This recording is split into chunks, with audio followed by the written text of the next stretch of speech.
कीजिए meeting meeting, खेलिए meeting meeting, करते रहिए मीटिंग मीटिंग, आल हुआ मीटिंग। इस 3 दिन के ब्रेक में बहुत कुछ हुआ है जो आप सबको पता है। तो पहले इस बात पे थोड़ा सा बात कर लेते, फिर मैच पे आते। मतलब इतना कुछ हुआ है इन 3 दिन में। जो एक चीज है ना, ड्रेसिंग रूम एटमोस्फेयर, शायद इस 3 दिन में इसका ब्रूटली मर्डर हुआ है। जो एक गुड ड्रेसिंग रूम एटमोस्फेयर होता है, उसका ब्रूटली मर्डर किया गया है इन 3 दिन में। 100 खबरें बाहर आए जिसमें शायद 50% सच होगा, 50% झूठ भी हो सकता है। ठीक है, रोहित शर्मा ड्रॉप हो गया है और कल के प्रेस कॉन्फ्रेंस में पता लग गया था कि कोच आके कह रहा है कि पिच देख के फिर हम डिसाइड करेंगे हमारा प्लेइंग 11 क्या होने वाला है। जब पूछा गया कि रोहित शर्मा खेलेंगे कि नहीं, ठीक है, आप रोहित शर्मा वाले ये प्रूव करने की कोशिश कर रहे हैं गंभीर गलत है, गंभीर प्रूव करने की कोशिश कर रहे हैं कि रोहित शर्मा गलत है। चाहे जो भी गलत हो, चाहे जो भी सच हो, इंडिया के हिसाब से, इंडियन क्रिकेट की बेटरमेंट के लिए, इरेस्पेक्टिव ऑफ कौन गलत है कौन सच, ये सही डिसीजन था कि रोहित शर्मा को ड्रॉप करना चाहिए था। मैंने लास्ट मैच पे ही कह दिया था। आप आपको याद होगा न्यूजीलैंड वाले सीरीज में जब शायद पहला मैच इंडिया हार गए तो रोहित शर्मा आके प्रेस कॉन्फ्रेंस में ये चीज कहा था कि 12 साल में एक बार अलाउड तो है। कल मैंने गलती से गौतम गंभीर का सुबह को प्रेस कॉन्फ्रेंस देख लिया। उन्होंने कहा अगर 40-45 डेज पहले आप मुझे कहते कि सिडनी से पहले इस सीरीज का स्कोर लाइन 2-1 होगा इन फेवर ऑफ ऑस्ट्रेलिया, मैं खुश होता। गौतम गंभीर, अगर गौतम गंभीर को पता होता 40-45 डेज पहले कि सिडनी से पहले इस सीरीज 2-1 से पीछे होंगे इंडिया, तो गौतम गंभीर बिल्कुल भी टेंशन में नहीं होते, वो खुश होते। उन्होंने और एक चीज ऐड किया है कि it's a good position to be in, एक अच्छा पोजीशन है। ये स्टेटमेंट अगर राहुल द्रविड़ से आता ना, मैं तब भी एक्सेप्ट कर लेता है। गंभीर के मुंह से तो बिल्कुल भी सूट नहीं करता है। जिस टाइप का खिलाड़ी, जिस टाइप का कोच हम उनको मानते हैं, जिस टाइप का एग्रेसिव माइंडसेट आते हैं गौतम गंभीर, मतलब वो पहला जमाना नहीं रहा कि इंडिया हमेशा बाहर जाके हारता है। लगातार बीजेटी हम ऑस्ट्रेलिया जाके जीत के आए हैं। उसके बाद अगर आप कहते हो कि 2-1 से पीछे, it's a good position to be in, I am sorry, ये सूट बिल्कुल भी नहीं करता। तो फिर शो करते कि आपका माइंडसेट क्या है। आप हार के लिए आए हो फिर इस सीरीज में। जब उनसे पूछा गया कि हमारा बॉलिंग बैटिंग दोनों खराब हो रहा है, तो उन्होंने कहा नहीं। किसने कहा? बॉलिंग बैटिंग दोनों अच्छा हो रहा है, दोनों डिपार्टमेंट में परफॉर्मेंस अच्छा है, इसलिए हम सीरीज में 2-1 से पीछे है, वरना और भी खराब स्कोर लाइन हो सकता था। फिर मेरे दिमाग में सवाल आया, काश ब्रिस्बेन में बारिश नहीं होता, काश 3-1 से हम पीछे होते, फिर गंभीर क्या जवाब देता? ये कोई बात हो? आप बताओ। हमें साफ साफ पता लग रहा है हमारा बैटिंग इस टूर्नामेंट में चल नहीं रहा है, सीरीज में चल नहीं रहा है। बुमराह को छोड़ के कोई अच्छा बॉलर बॉलिंग नहीं कर रहा है कंसिस्टेंटली, फिर भी आप कह रहे हो कि बॉलिंग बैटिंग सब अच्छा चल रहा है। मेरे तो समझ से बाहर था। खैर, आप मैच पे आते हैं और मुझे ये लगता है ना, जो भी हुआ इन 3-4 दिन में ड्रेसिंग रूम में, इसका इंपैक्ट हो सकता है चैंपियंस ट्रॉफी में भी पड़ेगा। मुझे ऐसा लगता है, क्योंकि रोहित शर्मा भी रहेंगे उधर, गौतम गंभीर भी रहेंगे, और कितना पड़ेगा, कितना एडजस्ट कर लेंगे उससे पहले, क्योंकि टाइम बहुत ही कम है, बहुत ही कम टाइम है। और मुझे लगता है कि रोहित शर्मा को इंग्लैंड वाला ओडीआई सीरीज खेलना चाहिए। एटलीस्ट चैंपियंस ट्रॉफी से पहले थोड़ा सा सेटल हो जाना चाहिए, जो भी बैलेंस है दोनों के बीच, जो भी इक्वेशन है, वरना इसका इंपैक्ट चैंपियंस ट्रॉफी में भी पड़ेगा। और एज एन आईसीटी फैन मुझे ऐसा लगता है कि बहुत ही कंसर्निंग इशू है। खैर, अभी मैच पे आते हैं। सिडनी माना जाता है कि इसमें स्पिन के लिए बहुत असिस्टेंट होता है, बाकी ग्राउंड के कंपैरिजन में सिडनी में बैटिंग भी इजी होता है, लेकिन ये टिपिकल सिडनी पिच बिल्कुल भी नहीं था। ऑस्ट्रेलिया चाहता ही नहीं है थोड़ा बहुत रिस्क लेना कि इंडिया इधर से सीरीज को ड्रॉ कर पाए। 7 mm का घास छोड़े इस पिच पे, जो शायद पर्थ, एडिलेड, गबर से ज्यादा था। 7 mm का घास, ऊपर से ओवरकास्ट कंडीशन था पूरा। पिच रिपोर्ट पे सुनील गावस्कर कहते हैं कि टॉस जीत के पहले बॉलिंग करना चाहिए। इरफान पठान ये कहते हैं कि मैं चाहता हूं इंडिया टॉस हार जाए ताकि इंडिया का बैटिंग ना आए, शायद it will be a good toss to lose. लेकिन जसप्रीत बुमराह टॉस जीत के पहले बैटिंग लेते हैं। मुझे लगा कि बहुत ही ब्रेव डिसीजन था, शायद आप रिस्क ले सकते थे, क्योंकि आप, हमारा बॉलिंग भी अच्छा है, चाहे ओवरकास्ट कंडीशन है। बुमराह हो सकता था पहले 1-2 स्पेल में ऑस्ट्रेलिया को खत्म कर देता, लेकिन हमने बैटिंग लिया, ये जान के भी कि हमसे तो बैटिंग पूरे साल में नहीं हुआ टेस्ट मैच पे, वो भी पहले इनिंग्स पे कभी भी नहीं हुआ, लेकिन हमने बैटिंग लिया। पहला विकेट गिरता है केएल राहुल का। अच्छा, प्लेइंग 11 में 2 चेंजेस था, एक तो रोहित शर्मा बाहर है, ऑब्वियसली शुभमन गिल आया है, एक आकाशदीप इंजर्ड है, उसकी जगह प्रसिद्ध कृष्णा आया है। ऑस्ट्रेलिया की प्लेइंग 11 में एक चेंज था, मिचेल मार्श की जगह वेब्स्टर आया, जिसका डोमेस्टिक में परफॉर्मेंस पिछले 1 साल में बेहतरीन था और उसने इंपैक्ट भी छोड़ा है, बाद में बात करते हैं। पहला विकेट गिरता है केएल राहुल का।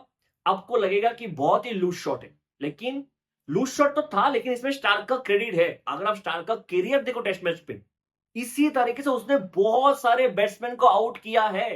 पहले वो सेटअप करते बाहर का बॉल, बाहर का बॉल, बाहर का बॉल, फिर एक बॉल डालते फुल लेंथ पे जहां पे बैट्समैन कंट्रोल नहीं कर पाते अपने आप को फ्लिक खेलने से। फ्लिक करते ही करते बैट्समैन को लगा बहुत बाहर का गेंद होगा, एक आगे over pitch ball, full length पे बॉल, इस पे रन बना लेते, तो फ्लिक करता है, एक ही फील्डर रहता है जहां पे आउट होता है। लूज शॉट तो था, लेकिन इसमें स्टार्क का सेटअप का भी एक बहुत बड़ा रोल था। 8 ओवर का जो फर्स्ट स्पेल था जिसमें 4 ओवर डाला था मिचेल स्टार्क ने, 3 ओवर डाला था कमिंस ने। पहले 7 ओवर, पहले 7 ओवर में सिर्फ एक विकेट गिरता है। जब कमिंस का एंड था, उस एंड से 8 ओवर डालना था बोलेंड। आप बोलेंड आके एक shot of the good length डालते हैं जिसमें यशस्वी जायसवाल का पूरा बॉडी खोल के रख देता है और शानदार एक कैच पकड़ते हैं वेबस्टर। 2 विकेट गिरते हैं। विराट कोहली जब पिच पे आता है पहली बॉल पे आउट था। स्टीव स्मिथ का एक ब्रिलियंट एफर्ट था, लेकिन थर्ड अंपायर का मानना था कि बॉल ग्राउंड पे लगा है, शायद लगा है। ऐसे डिसीजन में जब क्लोजअप ले तो आपको लगता है कि बॉल ग्राउंड में लगा हुआ है और डिसीजन हमेशा बैट्समैन के फेवर में जाता है, लेकिन स्टीव स्मिथ का मानना था बॉल ग्राउंड पे नहीं लगा। एक टाइम तो लगा कि मैच इधर ही खत्म है। जिस तरीके से ऑस्ट्रेलिया ने सेलिब्रेट किया था, लगा था मैच इधर ही खत्म है। लेकिन इधर से थोड़ा बहुत पार्टनरशिप होता है विराट कोहली और शुभमन गिल के बीच। Partnership in terms of ball, क्योंकि रन तो नहीं आ रहा था। इंडिया ने डिसाइड किया आज पूरे दिन रन ही नहीं बनाएगा, रन के लिए कोई देखेगा ही नहीं। जो बैट्समैन थोड़ा बहुत इंटेंट दिखाया रन बनाने के लिए वो है वॉशिंगटन सुंदर और जसप्रीत बुमराह।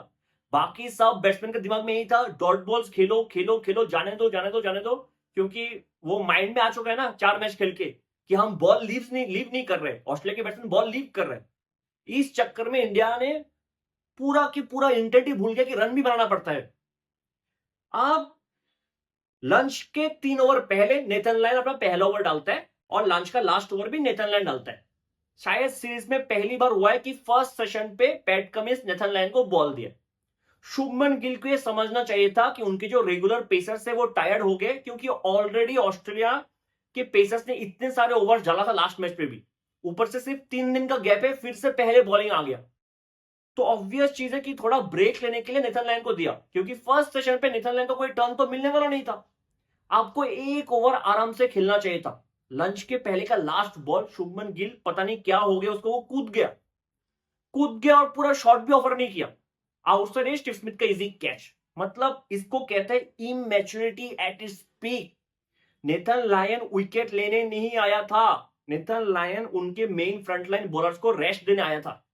आपने क्या किया, आपने वो विकेट गिफ्ट किया। वो विकेट ऑस्ट्रेलिया ने नहीं लिया, वो विकेट शुभमन गिल ने गिफ्ट किया।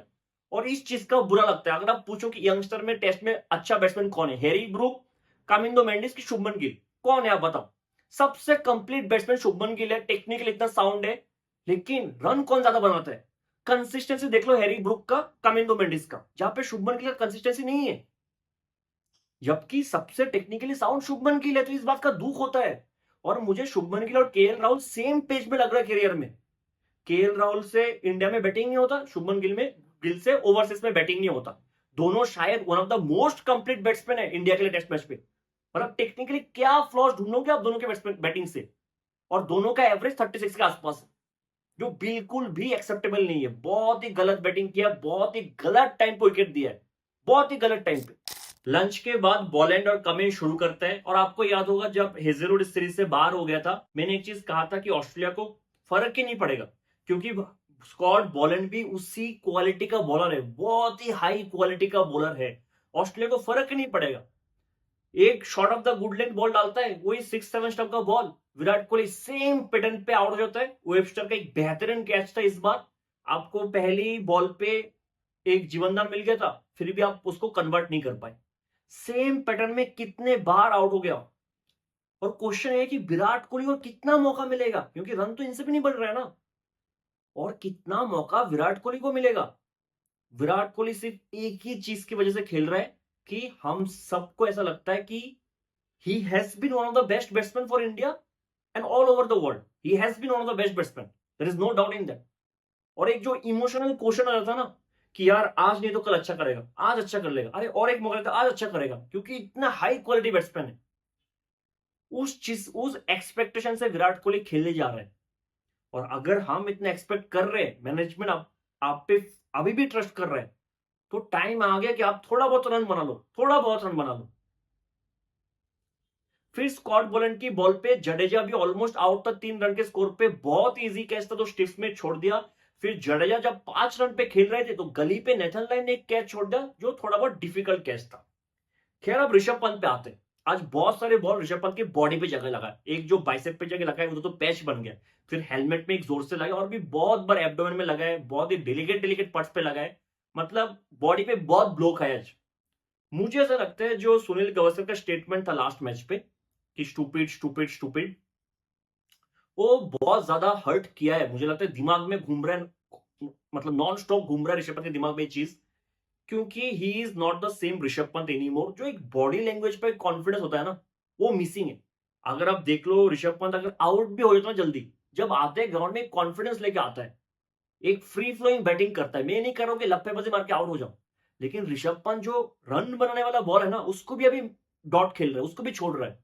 तो सेम ऋषभ पंत तो बिल्कुल भी नहीं है। ऐसा लगता है बहुत ज्यादा ओवर थिंकिंग कर रहा है, बहुत ज्यादा प्रेशर लेके आया है, मतलब अपने शोल्डर पे बहुत ज्यादा बर्डन लेके चल रहा है कि लोग क्या कहेंगे, फिर ऐसा कमेंट ना आ जाए। तो गावस्कर सर का वो स्टेटमेंट मुझे लगता है कि बहुत हद तक इंपैक्ट किया ऋषभ पंत को।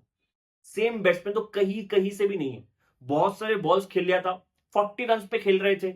स्कॉट बोलैंड वन सेकंड आता है, डेक को हिट करके एक बॉल लाता है, हार्ड लेंथ को हिट करता है, पुल खेलने जाता है, टाइमिंग बिल्कुल भी नहीं होता है और easy catch, Rishabh Pant out. अगली बॉल पे same shot of the good length delivery, जिस तरीके से विराट कोहली आउट होता है उसी तरीके से गोल्डन डक पे नीतीश रेड्डी भी आउट हो जाता है। पहले मैच के बाद पहले मैच में सेम हुआ था, लास्ट मैच में भी एक सेशन पे पूरा कोलैप्स हो गया था और आज भी सेम चीज हुआ है। फिर भी गंभीर साहब प्रेस कॉन्फ्रेंस में आके कहते हैं कि बॉलिंग बैटिंग दोनों अच्छे कर रहे हैं हम इस सीरीज पे, एक सेशन पे पूरा कोलैप्स हो जा रहा है नेगेटिव। आप सोचो, किसी से बैटिंग हो ही नहीं रहा है, स्टार्क आता है एक फुल लेंथ का बॉल डालता है, जडेजा जाता है फ्लिक करने, क्लीन प्लम्ड, क्लीन प्लम्ड। कोई रन बनाने के बारे में सोच ही नहीं रहा था आज, कोई भी नहीं। वॉशी ने आके एक दो चौका मारा तब जगह लगा कि वॉश के पास भी और कोई रास्ता नहीं था ना, उसको पता इधर से कुछ होने वाला नहीं है, एक दो बाउंड्री मार लेता वही बोनस पॉइंट है। वॉशी का विकेट अगेन कंट्रोवर्शियल डिसीजन था, सेम बॉल सेम बॉलर, जिस जैसे बॉल पे जिस बॉलर की बॉल पे लास्ट मैच पे जसवाल आउट हुआ था, ऑलमोस्ट सेम शॉट था, अगेन एलेक्स के पास बॉल गया, पैट कमिंस बॉलर था। उस मैच पे जो जसवाल आउट हुआ था, ऑनफील्ड अंपायर था जो विल्सन, जिन्होंने नॉट आउट दिया था, ऑनफील्ड अंपायर जो विल्सन। आज जो विल्सन थर्ड अंपायर था और बॉल जब ग्लव्स के पास था, जो विल्सन का मानना था कि बॉल और ग्लव्स में मुझे तो कुछ गैप नहीं दिख रहा है और उस टाइम स्नीको पे स्पाइक दिख रहा है, तो उन्होंने आउट दे दिया। हालांकि वॉशी के एक्सप्रेशन से लगा कि कहीं पे भी ग्लव्स पे नहीं लगा, लेकिन अब क्या कर सकते, संजय बंगर का मानना था ये आउट ही था। उसके बाद बुमराह आके 3 चौका लगाया, एक छक्का लगाया, 22 रन बनाए 17 गेंदों पे, वही कर रहे, जो कर रहे वही कर रहे, कैप्टेंसी बैटिंग बॉलिंग सब वही कर रहे। तब जाके इंडिया का स्कोर पहुंचा 185 में। इतना खराब बैटिंग परफॉर्मेंस पूरे सीरीज में रहा है, पूरे सीरीज में। और अभी भी हमें लगता है कि शायद हम अच्छा कर लेंगे, ये मैच जीत जाएंगे। क्यों? क्योंकि शायद बुमराह अच्छा बॉलिंग कर लेगा। बैटिंग के बारे में अभी भी बात नहीं होगा कि बैटिंग हमसे हो ही नहीं रहा है। 6 विकेट गिरा एक सेशन में, पिछले मैच में 7 विकेट गिरा था एक सेशन पे। आज तो हमने टॉस जीत के बैटिंग लिया था। ऑस्ट्रेलिया के हर एक बॉलर्स ने बेहतरीन बॉलिंग किया है। कमिंस का मुझे ऐसा लगा कि पहला वाला स्पेल ज्यादा अच्छा नहीं था, शायद थोड़ा बहुत रिदम में नहीं थे, वो भी 2 विकेट लेके गया, स्टार्क 3 विकेट लेके गया, बॉलैंड 4 विकेट लेके गया। जो वेबस्टर आया ना, उसने काम बहुत इजी कर दिया, क्योंकि मिचेल मार्श मुझे नहीं लगता कि 13 ओवर पूरे सीरीज में डाला है, मैंने कैलकुलेट नहीं किया, लेकिन बहुत कम ओवर डाला है। एक इनिंग्स पे आज एक ही दिन में वेबस्टर ने 13 ओवर डाला है और काफी अच्छा बॉलिंग किया। हालांकि पेस कम है लेकिन बेहतरीन बॉलिंग किया है। शायद 13 ओवर में 29 रन दिया, एक टाइम पे तो शायद 7.4 ओवर्स में सिर्फ 4 रन दिया था।